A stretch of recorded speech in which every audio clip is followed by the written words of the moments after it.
Hello everyone, आप सभी का फिर से स्वागत है। ये एनसीईआरटी ज्योग्राफी का डिस्कशन है। आज का टॉपिक है मृदा, अध्याय 5। देखिए, मृदा जो है एक बहुमूल्य प्राकृतिक संसाधन है।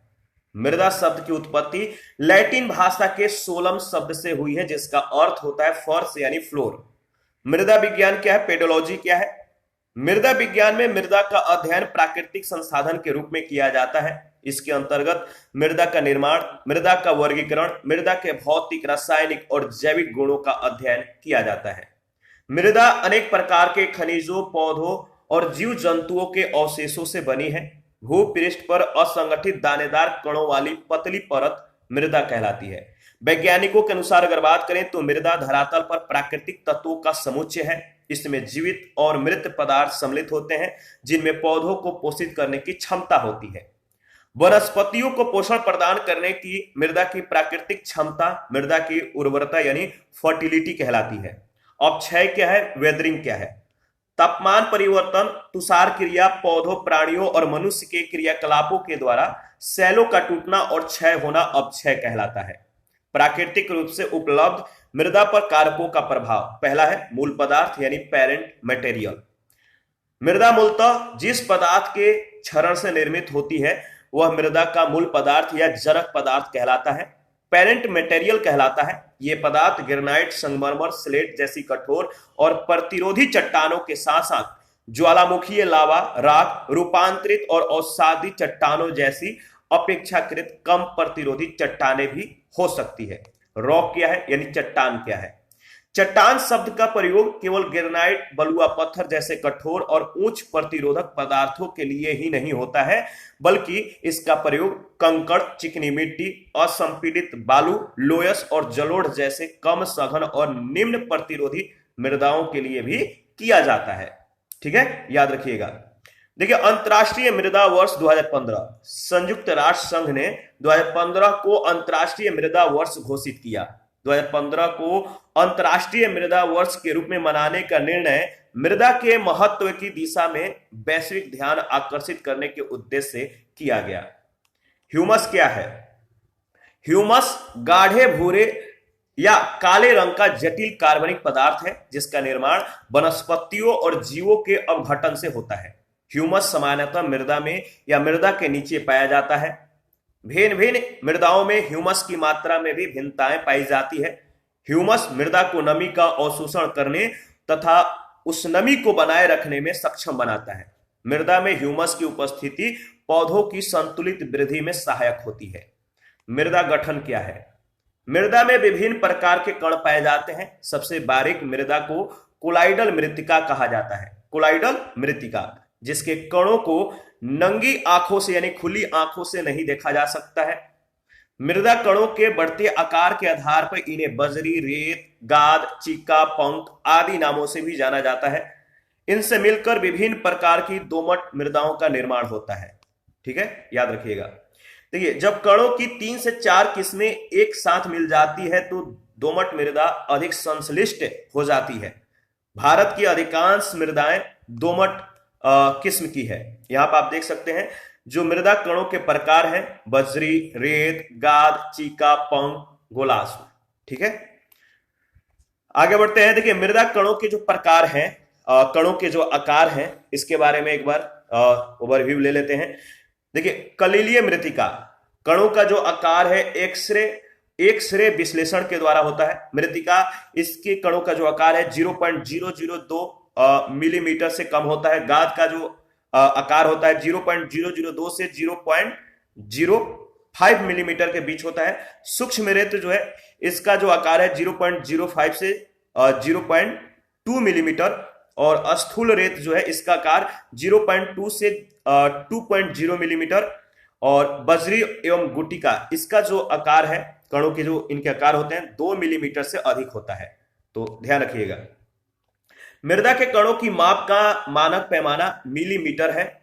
इसकी छोटी इकाई माइक्रोन है। 1 माइक्रोन बराबर 0.001 मिलीमीटर होता है। प्रमुख संगठक तत्वों के अनुपात के आधार पर मृदा के प्रकार यहां पे आप देख सकते हैं। देखिए, ये चिकनी मिट्टी क्ले है, ये चिकनी मिट्टी है, इधर सिल्ट है यानी गाद है, गाद युक्त चिकनी मिट्टी, ये वाला। तो इस तरह से जो है ग्राफ में पूरा जो है दर्शाया गया है। हम लोग सॉइल स्ट्रक्चर के बारे में डिस्कस करेंगे, ये ज्यादा इंपॉर्टेंट है। मृदा संरचना, मृदा के विभिन्न कण जैसे बालू, गाद, चिक्का, ह्यूमस आदि जिस क्रम और व्यवस्था में संगठित होकर मृदा का निर्माण करते हैं, वह व्यवस्था एवं संगठन मृदा संरचना कहलाती है, सॉइल स्ट्रक्चर कहलाती है।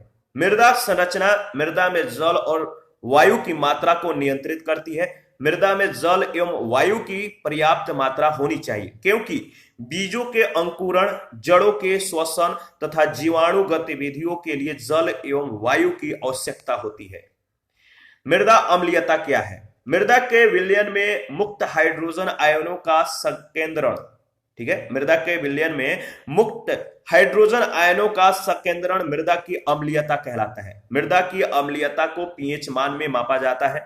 यदि पीएच मान 6 से कम है तो मृदा अम्लीय मानी जाती है। ध्यान दीजिएगा, पीएच मान 6 से कम है तो किस प्रकार का मृदा होगा? तो वो मृदा अम्लीय प्रकार का होगा।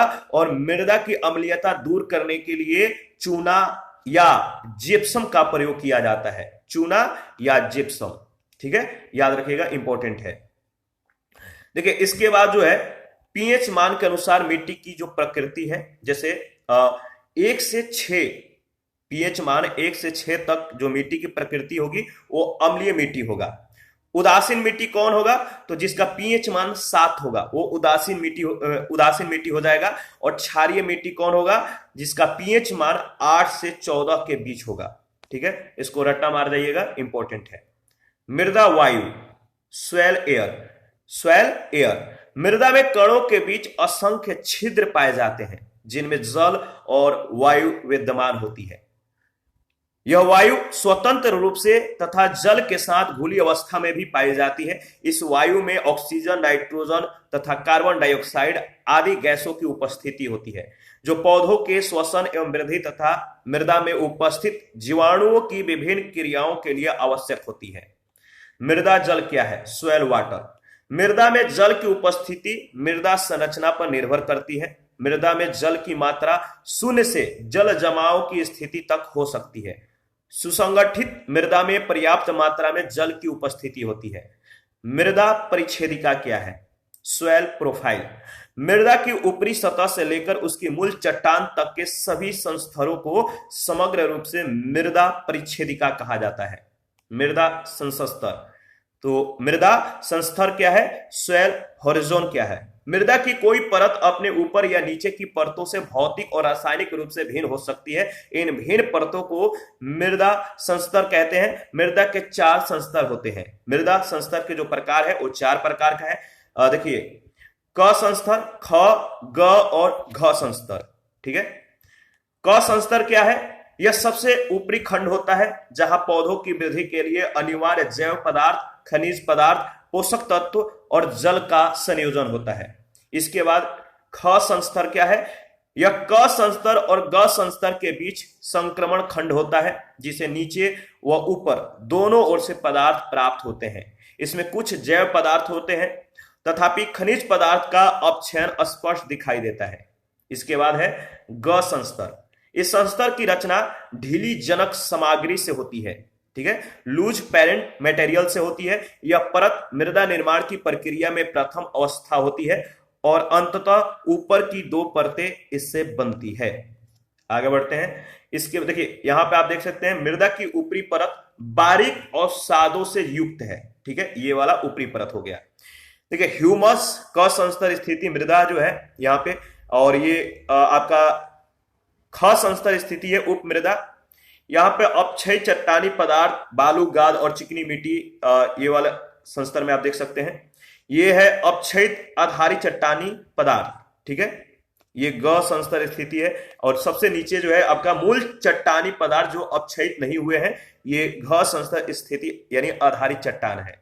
तो मृदा संस्तर की स्थिति तथा आधारी चट्टान। घ संस्तर जो है उपयुक्त 3 संस्तरों के नीचे एक चट्टान होती है जिसे जनक चट्टान या आधारी चट्टान कहा जाता है। मृदा जिसका एक जटिल एवं भिन्न अस्तित्व है, सदैव मृदा वैज्ञानिकों को आकर्षित करती रही है। इसके महत्व को समझने के लिए आवश्यक है कि मृदा का वैज्ञानिक अध्ययन किया जाए। मृदा निर्माण की प्रक्रिया, इसके बारे में डिस्कस कर लेते हैं। मृदा का निर्माण चट्टानों से प्राप्त जैव पदार्थ और भूमि में पाए जाने वाले खनिजों से होता है। मृदा निर्माण या मृदा जनन सर्वप्रथम अपक्षयन पर निर्भर करती है। यह अपक्षयी प्रवार ही मृदा निर्माण की मूल प्रक्रिया होती है। मृदा निर्माण को प्रभावित करने वाले प्रमुख कारक हैं। कौन कौन से कारक हैं? ऊंचावच है, जनक सामग्री है, जलवायु है, वनस्पति और अन्य जीव रूप तथा समय है। इसके अतिरिक्त मानवीय क्रियाएं भी पर्याप्त सीमा तक इसे प्रभावित करती है। तो मृदा निर्माण के जो कारक हैं यहां पे आप देख सकते हैं, मूल पदार्थ जैसे सैल, स्थलाकृति, जलवायु, जैविक क्रियाएं और कालावधि यानी समय। ठीक है, ये सभी मृदा निर्माण के कारक हैं, इसको याद रखिएगा, पॉइंट में इंपॉर्टेंट है।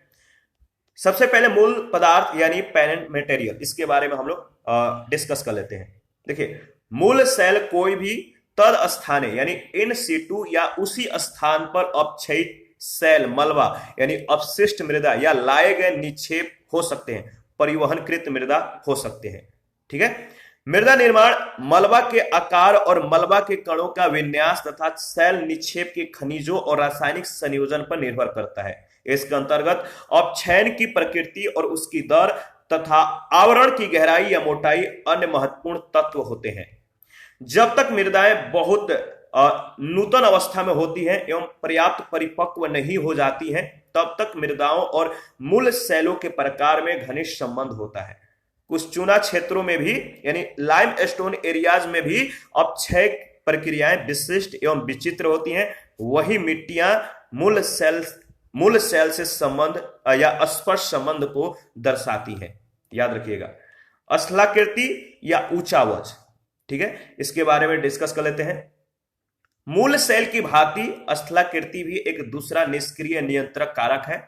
तीव्र ढालों पर मृदा छिछली व सपाट एवं उच्च क्षेत्रों में गहरी या मोटी होती है, जबकि निम्न ढालों पर जहां अपरदन मंद और जल का परिश्रवण अच्छा रहता है, मृदा निर्माण बहुत ही अनुकूल होता है। देखिए, समतल क्षेत्रों में चिकनी मिट्टी के मोटे स्तर का विकास हो सकता है तथा जैव पदार्थ के अच्छे एकत्रीकरण के साथ मृदा का रंग भी गहरा यानी काला हो सकता है।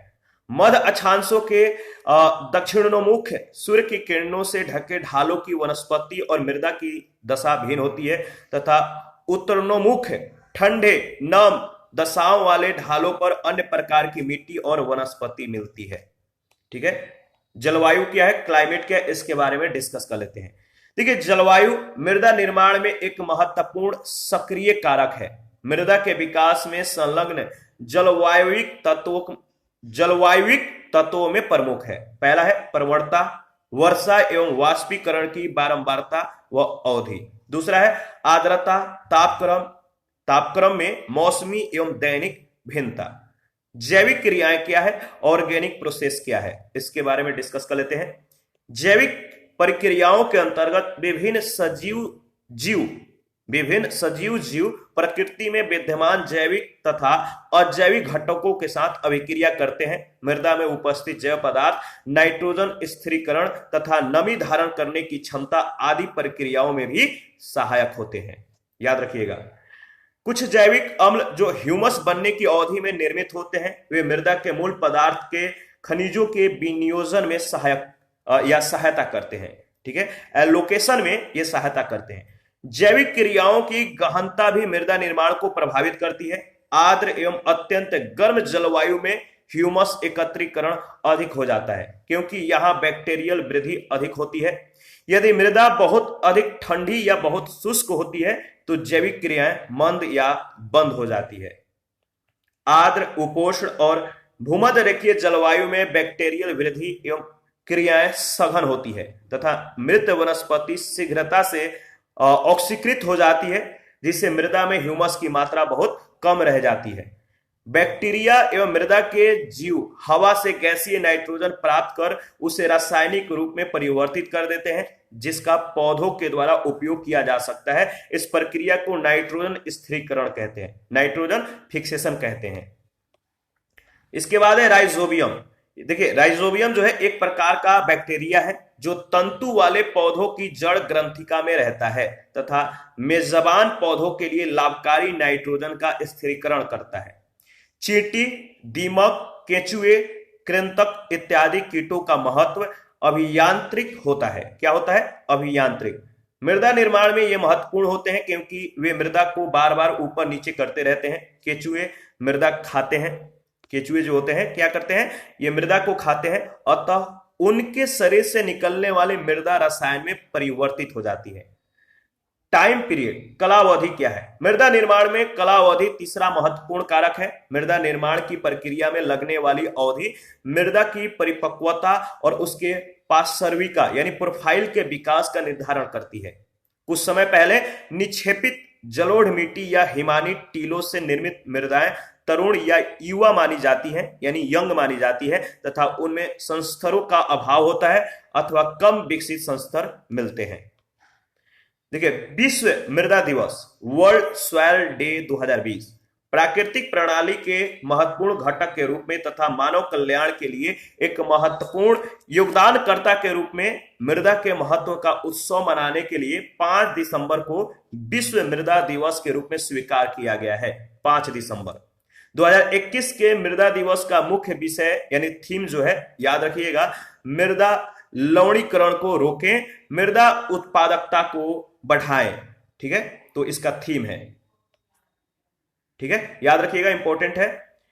देखिए, आगे बढ़ते हैं। राजा भूमि बोल विश्व मृदा दिवस 2020 पुरस्कार मार्च 2021 में खाद्य और कृषि संगठन के द्वारा भारतीय कृषि संगठन, भारतीय कृषि अनुसंधान परिषद को यह पुरस्कार प्रदान किया गया। याद रखिएगा, 2021 में खाद्य और कृषि संगठन के द्वारा भारतीय कृषि संगठन, भारतीय कृषि अनुसंधान परिषद को यह पुरस्कार जो है प्रदान किया गया। थाईलैंड के राजा भूमिबोल अदुल्यादेज के नाम पर प्रायोजित इस पुरस्कार का प्रारंभ 2018 में किया गया था। कब किया गया था? 2018 में। यह पुरस्कार उन व्यक्तियों या संस्थानों को प्रदान किया जाता है जो सफलतापूर्वक और प्रभावशाली ढंग से विश्व मृदा दिवस समारोह का आयोजन कर मृदा संरक्षण के विषय में जागरूकता बढ़ाते हैं। ठीक है, देखिए, मृदा के विकास या उसकी परिपक्वता के लिए कोई विशिष्ट कालावधि नहीं है। मृदा का वर्गीकरण, प्राचीन काल में मृदा को 2 वर्गों में बांटा जाता था। मृदा का जो वर्गीकरण है, प्राचीन काल में उपजाऊ और अनुपजाऊ के रूप में इसे वर्गीकृत किया गया था। भारतीय कृषि अनुसंधान परिषद के तत्वाधान में राष्ट्रीय मृदा सर्वेक्षण ब्यूरो एवं भूमि उपयोग आयोजन संस्थान के द्वारा भारतीय मृदाओं पर बहुत से अध्ययन किए गए। मृदा अध्ययन एवं अंतर्राष्ट्रीय स्तर पर इसे तुलनात्मक बनाने के प्रयासों के अंतर्गत ICAR ने भारतीय मृदाओं को उनकी प्रकृति और उनके गुणों के आधार पर वर्गीकृत किया है, जो संयुक्त राज्य अमेरिका के कृषि विभाग की मृदा वर्गीकरण पद्धति पर आधारित है। याद रखिएगा, मृदा स्वास्थ्य कार्ड योजना क्या है? सॉइल हेल्थ कार्ड क्या है? 19 फरवरी 2015 को राजस्थान के सूरतगढ़ में मिट्टी की खराब होती गुणवत्ता के जांच करने और कृषि उत्पादकता को बढ़ाने के लिए मृदा स्वास्थ्य कार्ड योजना की शुरुआत की गई। कहां से और कब? याद रखिएगा, इंपॉर्टेंट है।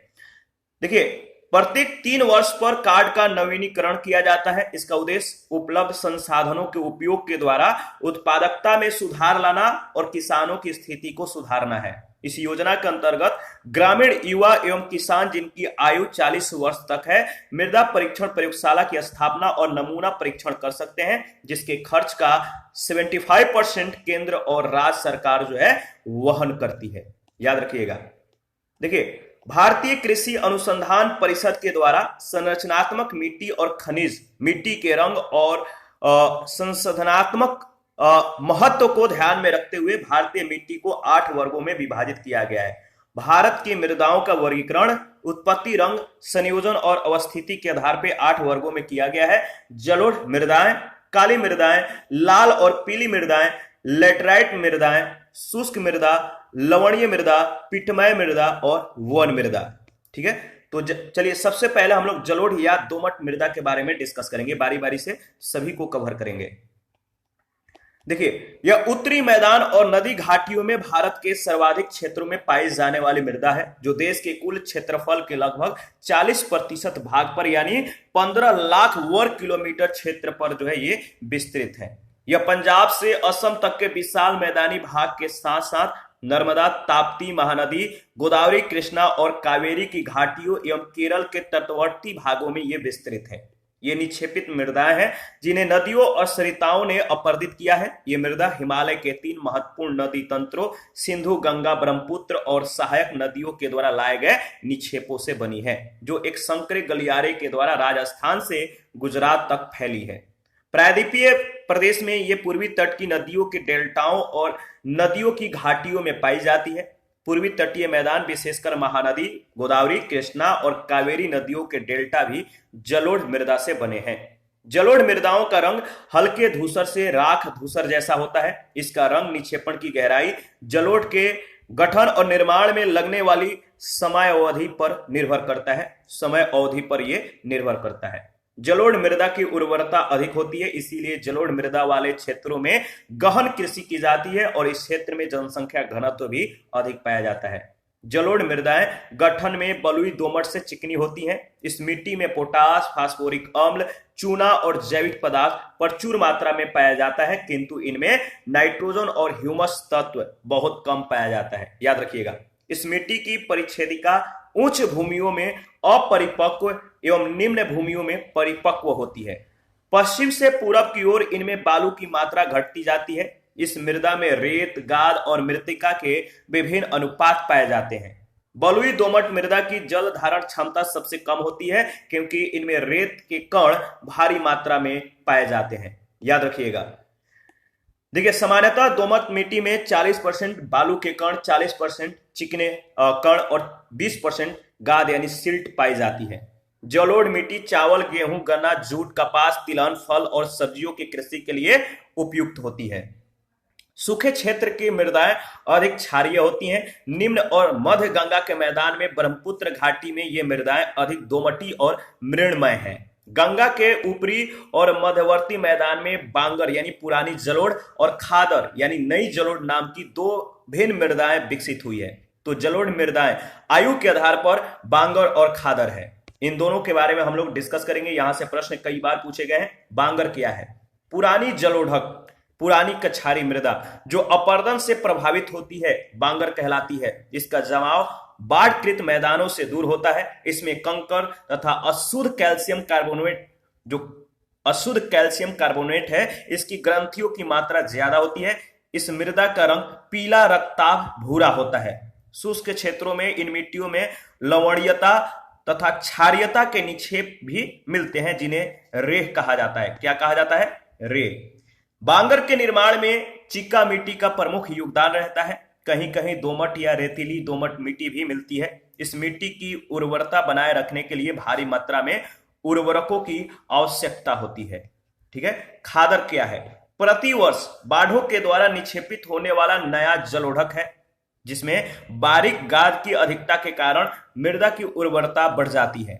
इसमें बांगर मृदा की तुलना में ज्यादा बारीक कण पाए जाते हैं। खादर और बांगर मृदाओं में कंकड़ भी पाए जाते हैं। ठीक है, आगे बढ़ते हैं। यहां पे आप जो है मृदा जो मैप को आप देखिए, जिन लोगों के पास पीडीएफ है आप पीडीएफ निकालिए और भारत के जो मिट्टी है इसके मैप को निकालकर आप एक बार एनालिसिस कर लीजिए। ठीक है, तो कौन सी मिट्टी किस क्षेत्र में पाई जाती है, तो आपको याद रखना है। जैसे ये जो क्षेत्र है, ये वाला क्षेत्र है, ये सभी क्षेत्र जो है जो इस तरह से इंडिकेट किया गया है, ये कांप या जलोढ़ मृदा वाला क्षेत्र है। ठीक है, और जो ये वाला क्षेत्र है इस प्रकार का जो इंडिकेट किया गया है, ये काली मृदा का क्षेत्र है। ठीक है, और जो इस तरह से किस तरह से ये वाला, ठीक है, ये वाला जो एरिया है इस तरह से जो इंडिकेट किया गया है, ठीक है, या ये जो इंडिकेट किया गया है ये क्या है? ये लाल मृदा का क्षेत्र है। ठीक है, और जो आपका ये वाला एरिया है, ये जो इससे इंडिकेट किया गया है, ये क्या है? ये आपका लेटराइट मृदा का क्षेत्र है।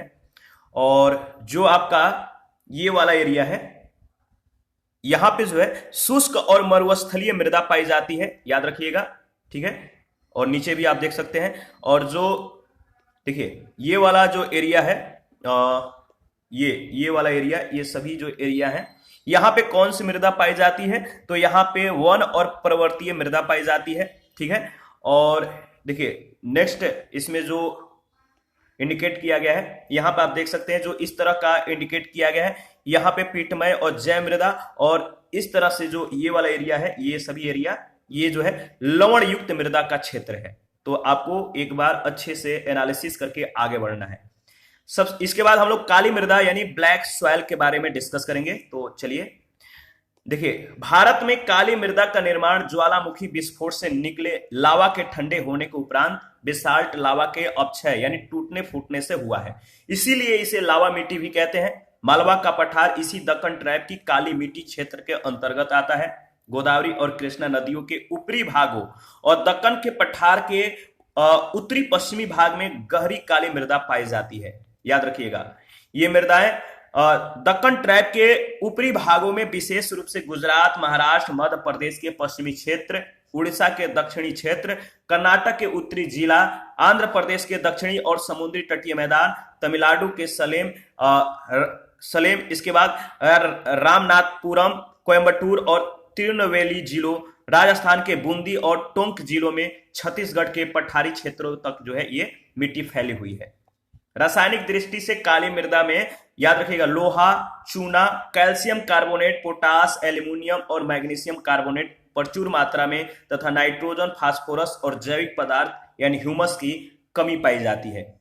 आमतौर पर काली मृदाएं याद रखिएगा मृणमय, किस तरह की? आमतौर पर काली मृदाएं मृणमय, गहरी और अपारगम्य होती है। ये मृदाएं गीली होने पर फूल जाती है और चिपचिपी हो जाती है, सूखने पर ये सिकुड़ जाती है।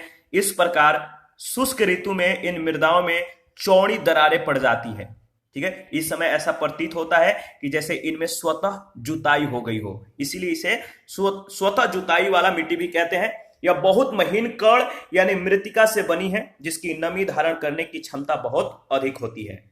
नमी के धीमे अवशोषण और नमी के क्षय की इस विशेषता के कारण काली मृदा में एक लंबी अवधि तक नमी बनी रहती है। इसके कारण विशेष रूप से वर्षाधीन फसलों को शुष्क ऋतु में भी नमी मिलती रहती है और वे फलती फूलती रहती हैं।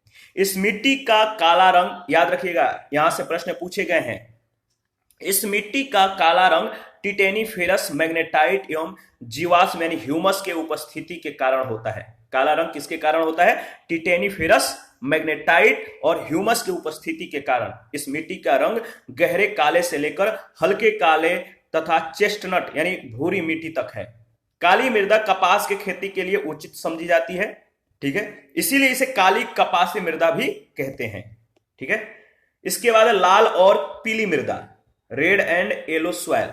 इसका निर्माण जलवायविक परिवर्तनों के परिणाम स्वरूप रवेदार एवं कायांतरित शैलों के विघटन और वियोजन से होता है। इस मिट्टी में लोहा और सिलिका की प्रधानता होती है।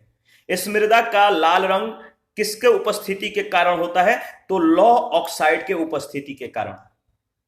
यह जो मृदा है इसका रंग लाल क्यों होता है? लौह ऑक्साइड के उपस्थिति के कारण, लेकिन जलयोजित रूप में यह पीली दिखाई पड़ती है। जब यह जल के अंदर रहता है मिट्टी तो किस रंग का दिखाई देता है? पीला रंग का। इसीलिए इस मृदा को लाल और पीली मृदा कहा जाता है।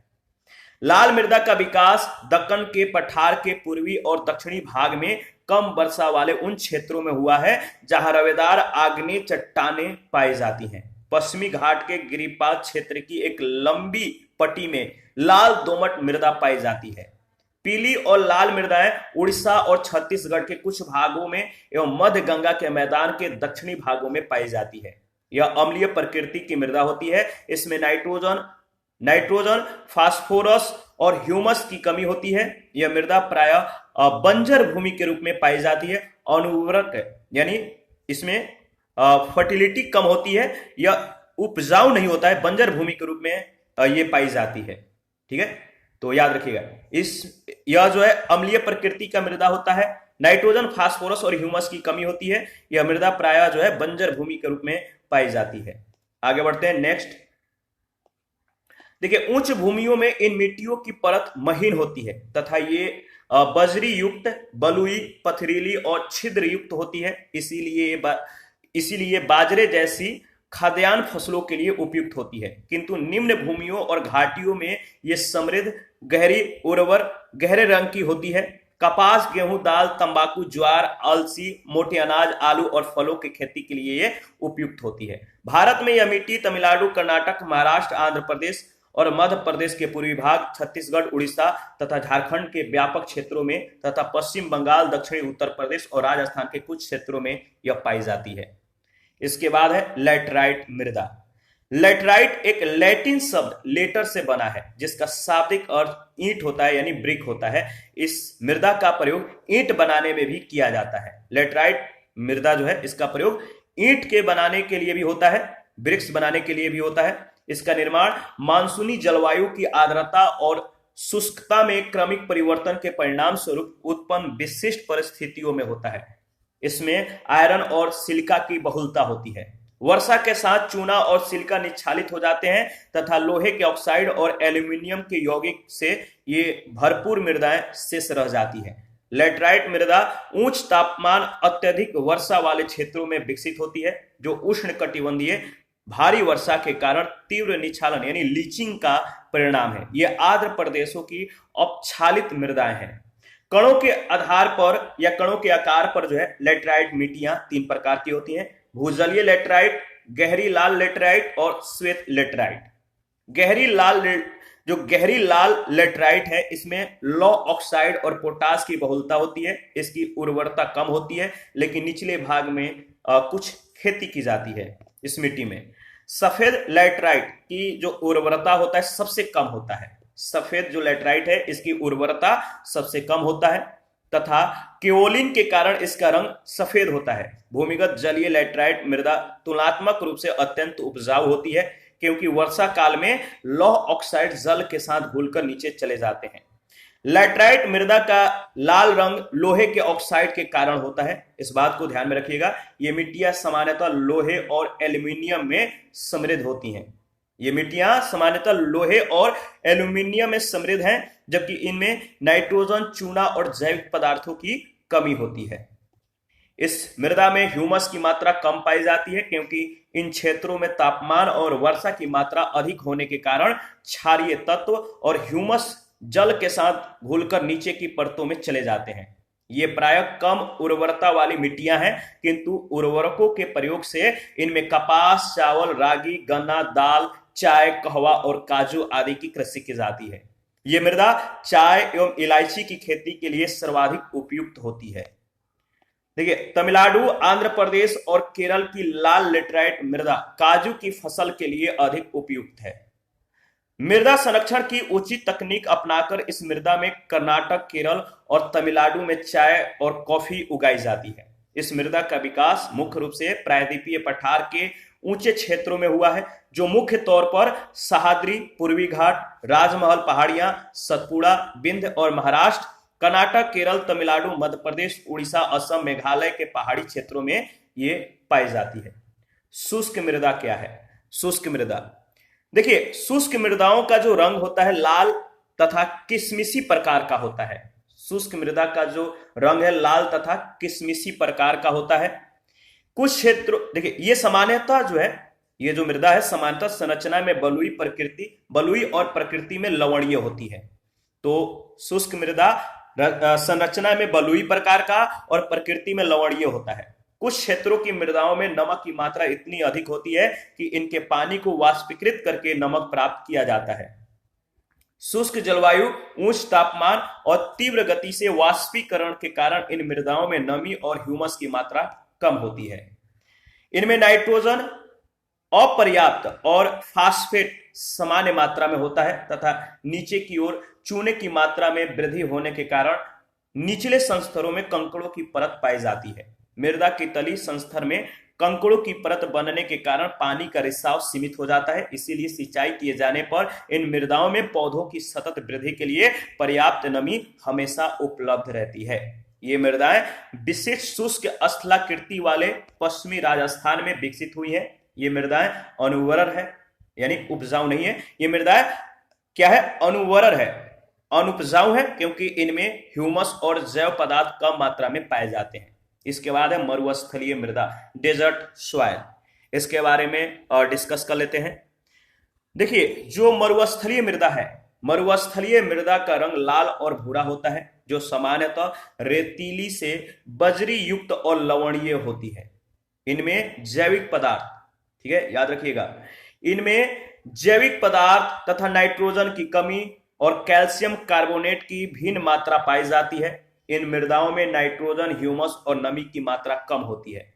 मृदा की सतह के नीचे कैल्शियम की मात्रा बढ़ती चली जाती है। नीचे की परतों में चूने के कंकड़ की सतह पाई जाती है, जिसके कारण मृदा में जल अंतःस्यंदन, ठीक है, अंतःस्यंदन अवरुद्ध हो जाता है। इस मृदा को अच्छे तरीके से सिंचित करके कृषि योग्य बनाया जा सकता है, याद रखिएगा। देखिए, जैसा कि पश्चिमी राजस्थान में यह प्रक्रिया हो भी रहा है और इन मिट्टियों का विस्तार राजस्थान, सौराष्ट्र, कच्छ, हरियाणा और दक्षिणी पंजाब में है। वन मृदाएं, इसके बारे में देख लेते हैं। फॉरेस्ट सॉइल ये क्या है?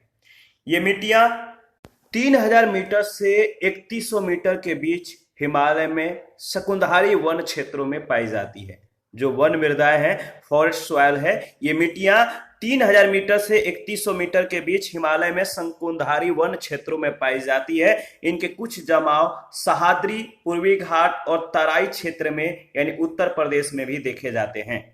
यहाँ पर धरातल पेड़ पौधों की पत्तियां आदि से ढका होता है। इनके सड़ने गलने से ऊपरी भाग में मिट्टी का रंग काला हो जाता है, जो नीचे की ओर धूसर भूरा या धूसर लाल में परिणत हो जाता है। ये मिट्टियां पौधों के लिए पोषकों से संपन्न होती हैं, परंतु इनमें पोटास, फास्फोरस और चूने की कमी पाई जाती है। इनमें अम्लीय दशाओं में पोर्टजोल से लेकर कम अम्लीय या निरपेक्ष दशाओं में भूरी मिट्टी के बीच परिवर्तन देखा जाता है। इनमें चाय, कहवा, मसालों के अतिरिक्त गेहूं, चावल, मक्का, जौ आदि का उत्पादन किया जाता है। पर्वतीय मृदा, पर्वतीय मृदा जो है दो प्रकार का होता है, पोर्टजोल और उच्च स्थानीय। पर्वतीय मृदा जटिल होती है और इनमें अत्यधिक विविधता मिलती है, अधिक विविधता पाई जाती है। ये नदी जो है, ये नदी द्रोणियों और निम्न ढालों पर जलोढ़ मृदा के रूप में पाई जाती है। तो पर्वतीय जो मृदा है जटिल होती है, इनमें अत्यधिक विविधता मिलती है। ये नदी द्रोणियों और निम्न ढालों पर जलोढ़ मृदा के रूप में ये पाई जाती है। ऊंचे भागों पर अपरिपक्व मृदा या पथरीली मृदा के रूप में पाई जाती है। पर्वतीय ढालों पर विकसित होने के कारण इस मिट्टी की परत पतली होती है। पर्वतीय भागों में भू आकृतिक, भूवैज्ञानिक, वानस्पतिक एवं जलवायु दशाओं की विविधता एवं जटिलता के कारण यहाँ एक ही तरह की मृदा के बड़े बड़े क्षेत्र नहीं मिलते हैं, याद रखिएगा। इस मिट्टी में जीवाश्म की अधिकता होती है। ये जीवाश्म अधिकतर अनअवघटित, किस तरह के, अनडिकम्पोज्ड होते हैं। फलस्वरूप ह्यूमिक अम्ल का निर्माण होता है तथा मिट्टी अम्लीय हो जाती है। इस मिट्टी में पोटास, फास्फोरस और चूने की कमी होती है, जिसके कारण मिट्टी की उर्वरता शक्ति भी कम होती है।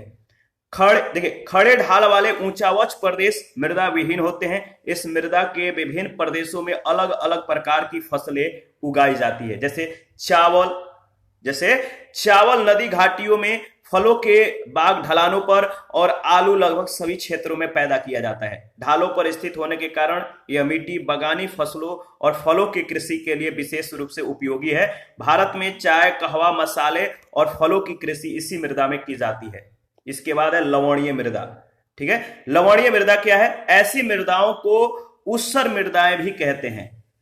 जो लवणीय मृदाएं हैं इन्हें ऊसर मृदाएं भी कहते हैं। लवणीय मृदाओं में सोडियम, पोटेशियम और मैग्नीशियम का अनुपात अधिक होता है और ये जो है अनुवर्र होती हैं, यानी अनुपजाऊ होती हैं। इनमें किसी भी प्रकार की वनस्पति नहीं उगती है।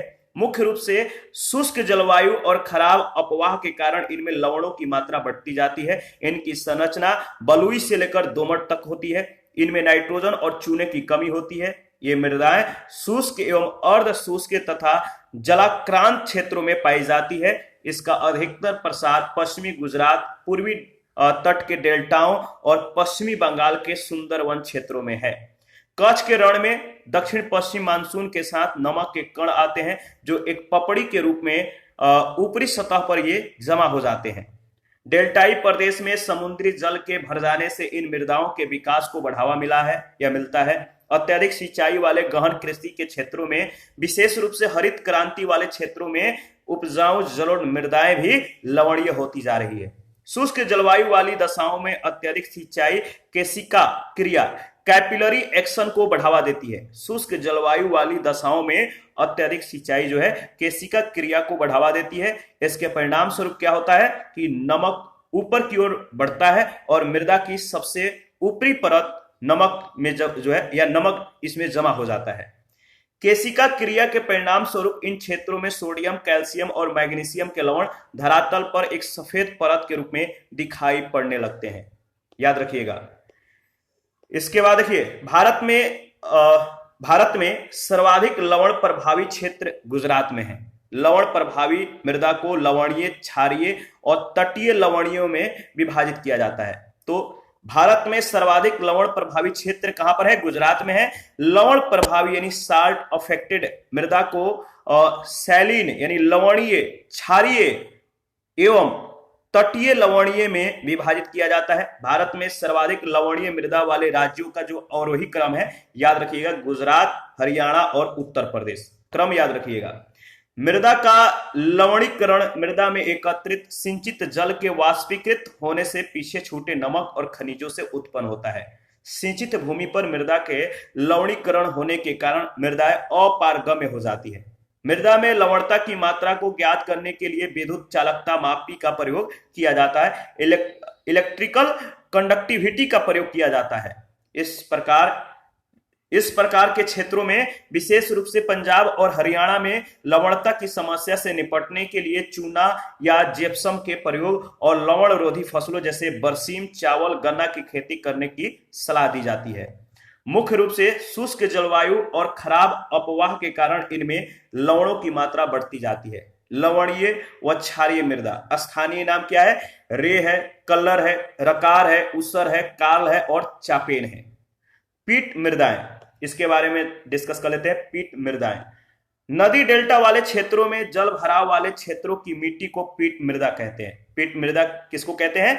नदी डेल्टा वाले क्षेत्र में जल भराव वाले क्षेत्र की जो मिट्टी होती है, जल भराव वाले, जहां पे जल भरे होते हैं, जल भराव वाले क्षेत्र की जो मिट्टी होती है, इनको पीट मृदा कहते हैं। ये मृदाएं भारी वर्षा और उच्च आर्द्रता से युक्त उन क्षेत्रों में पाई जाती हैं जहां वनस्पति की वृद्धि अच्छी होती है।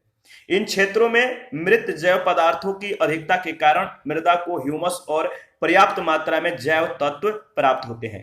यह मृदा काली, भारी और अम्लीय होती है, जिसमें लवण और जैव पदार्थों की अधिकता परंतु फास्फेट और पोटास की कमी देखी जाती है। यह धान के खेती के लिए उपयुक्त मृदा है।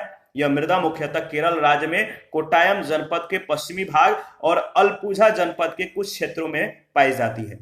इन मृदाओं में जैव पदार्थों की मात्रा 40 से 50% तक होती है तथा ये मृदाएं सामान्यतः गाढ़े काले रंग की होती हैं। ये मृदा जो कई स्थानों पर क्षारीय भी होती है। दलदली मृदाएं अधिकतर बिहार के उत्तरी भाग, उत्तराखंड के दक्षिणी भाग, पश्चिम बंगाल के तटीय क्षेत्र, उड़ीसा और तमिलनाडु में पाई जाती है। ठीक है। इसके बाद अम्लीय एवं क्षारीय मृदा क्या है, इसके बारे में डिस्कस कर लेते हैं। अम्लीय और क्षारीय मृदा। देखिए, अम्लीय मृदा की उत्पत्ति अधिक वर्षा वाले स्थानों में होती है। इस मृदा में कच्चे जीवाश्म की अधिकता होती है। किस प्रकार की? कच्चे जीवाश्म की अधिकता होती है, जिसके सड़ने से उत्पन्न कार्बन डाइऑक्साइड पानी के साथ मिलकर कार्बोनिक अम्ल बनाती है। जब मृदा में हाइड्रोजन आयनों की जो सांद्रता है बढ़ जाती है, H+ बढ़ जाता है, हाइड्रोजन आयनों की सांद्रता बढ़ जाती है मृदा में, तो मृदा अम्लीय हो जाती है। चूने के प्रयोग के द्वारा अम्लीय मृदा के कणों से हाइड्रोजन आयन बाहर आ जाते हैं। अम्लीय मृदा का pH मान 7 से कम हो जाता है। चाय के बागानों के लिए गहरी अम्लीय और अच्छे जल निकासी वाली मृदा की जो है आवश्यकता होती है। तो चाय के जो बागान होते हैं, चाय की जहां कृषि होती है, वहां पे गहरी अम्लीय और अच्छे जल निकासी वाली मृदा की आवश्यकता होती है। जल निकासी की पर्याप्त सुविधा होने के कारण ही इन बागानों को पर्वतीय ढालों पर लगाया जाता है। क्षारीय मृदा की उत्पत्ति कम वर्षा वाले स्थानों पर होती है, याद रखिएगा। क्षारीय मृदा की जो उत्पत्ति है कम वर्षा वाले स्थानों पर होती है। कम वर्षा वाले स्थानों पर क्षारीय लवण घुलकर पानी के साथ नष्ट नहीं होते, बल्कि ऊपरी सतह पर एकत्र हो जाते हैं। जब मृदा में आयनों की सांद्रता बढ़ जाती है तो मृदा क्षारीय या ऊसर बन जाती है। चूने के प्रयोग से क्षारीय मृदा से सोडियम आयन बाहर आते हैं। क्षारीय मृदा का पीएच मान 7 से अधिक होता है। क्षारीय मृदाएं राजस्थान, उत्तर प्रदेश, बिहार, हरियाणा, पंजाब, महाराष्ट्र राज्यों के शुष्क क्षेत्रों में पाई जाती है। इन अनुपजाऊ क्षेत्रों को रेह, कल्लर, ऊसर, रकार, धूर, कर्ल और चापेन आदि नामों से जाना जाता है। भारत में सर्वाधिक क्षारीय मृदा वाले राज्यों का जो घटता क्रम है, याद रखिएगा, इंपॉर्टेंट है। तो क्षारीय मृदा वाले राज्यों का घटता क्रम जो है उत्तर प्रदेश, गुजरात, हरियाणा और इसके बाद पंजाब का स्थान आता है। अम्लीय, देखिए, अधिक अम्लीय या अधिक क्षारीय मृदा फसलों के लिए उपयुक्त नहीं होती है। अधिक अम्लीय या अधिक क्षारीय दोनों स्थिति में ये मृदा जो होंगे फसलों के लिए उपयुक्त नहीं होते हैं। मृदा की जो समस्याएं हैं इस पर जो है नेक्स्ट सेशन में हम लोग डिस्कस करेंगे। अभी के लिए इतना ही, हमें इजाजत दीजिए और आप अपना प्रतिक्रियाएं देते रहिए। आपके प्रतिक्रियाओं का हमें बेसब्री से इंतजार रहता है। और जिन लोगों ने अभी तक पीडीएफ प्राप्त नहीं किया है तो Telegram channel, Telegram quiz group या चैनल के कम्युनिटी बॉक्स में जाइए, वहां पे इसके रिगार्डिंग में इंफॉर्मेशन को अपडेट कर दिया गया है किस तरह से पीडीएफ आपको प्राप्त करने हैं। और किसी भी टॉपिक में या किसी भी प्रश्न में या कहीं भी कोई भी डाउट हो आप हमें कमेंट कर सकते हैं। आपके जो प्रॉब्लम होंगे इसको सॉल्व किया जाएगा। थैंक यू, मिलते हैं नेक्स्ट सेशन में।